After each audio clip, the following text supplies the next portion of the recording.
मेरे प्यारे सभी साथियों के लिए नमस्कार, जय भीम, गुड मॉर्निंग, सुप्रभातम, राधे राधे। फिर आज आपका भाई आपके लिए एक बहुत ही प्यारी सी और ज्ञानवर्धक कहानी लेके आया है। यदि आपको मेरी कहानी पसंद आए तो प्लीज़ लाइक करें, कमेंट करें, शेयर करें, और यदि आपने मेरी आईडी को फॉलो नहीं किया है तो प्लीज़ फॉलो करें। एक गांव में एक किसान रहता था।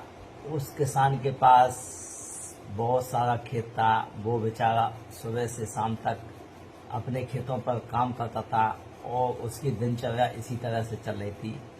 और वो सभी के साथ भला करता था, किसी के साथ भी किसान गलत नहीं करता था। उसने बरसात हुआ, बरसात होने के बाद उसने अपने खेत में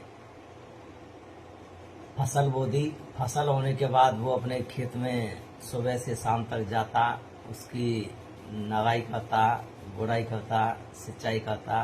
धीरे धीरे उसकी फसल बड़ी होने लगी और किसान मन ही मन में बहुत खुश होने लगा कि इस बार मेरी फसल बहुत अच्छा है और इस बार मुझे बहुत अच्छा फसल होगा। और अपने बीवी बच्चों को वो बहुत अच्छे से लालन पालन करता था।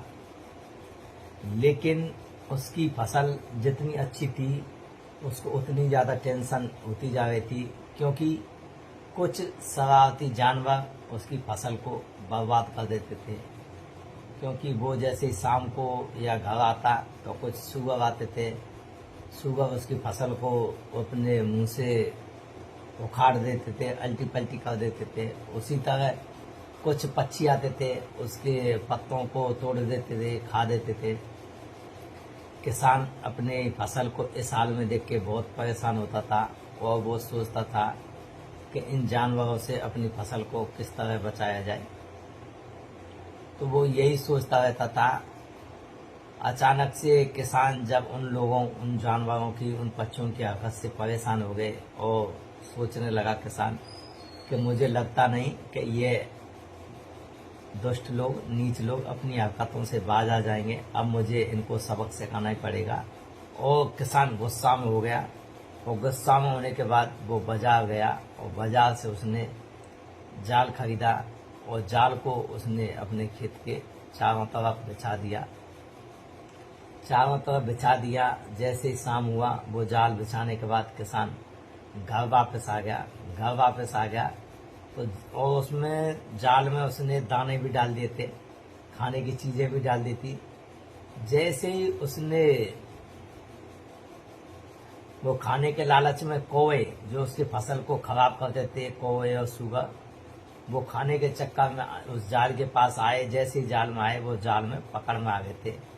लेकिन उन्हीं कौवों के साथ में एक भोला वाला, पता नहीं कबूतर कहां से आके फंस गया, और एक गीदड़ भी आके फंस गया। जबकि गीदड़ पहली बार ही उसके सूअरों के साथ आया था। वो कभी भी उसके खेत में नुकसान करने के लिए नहीं आता था।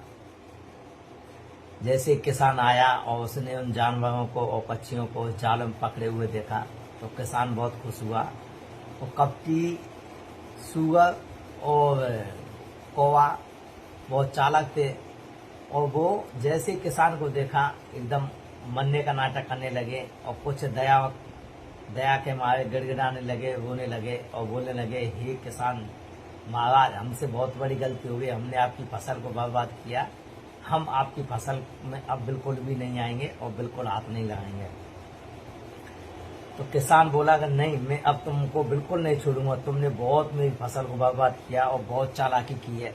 लेकिन उन्हीं में से कबूतर और जो मोर थे वो पहली बार आए थे उन बच्चों के साथ में। वो बोलने लगे, महाराज हम तो पहली बार आए हैं, इसलिए हमको तो छोड़ दीजिए।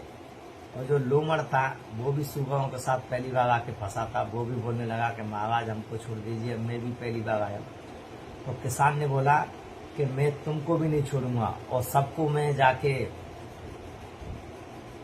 शिकारियों को बेचूंगा। शिकारी तुम्हारा मांस बनाएंगे और खाएंगे। और किसान ने ऐसा ही किया। उसने शिकारियों को बुलाया और शिकारियों को सभी जीव जंतु जानवरों को दे दिया। तो इस कहानी से यह शीर्षक मिलता है कि यदि आप भी दुष्ट लोगों का साथ दोगे, गलत लोगों का साथ दोगे, तो अब आप भी किसी ना किसी दिन मुसीबत में फंस जाओगे। इसीलिए आप गलत लोगों का साथ देना बंद कीजिए। आपको ये कहानी पसंद आए तो प्लीज़ लाइक कमेंट शेयर करना। थैंक यू, धन्यवाद।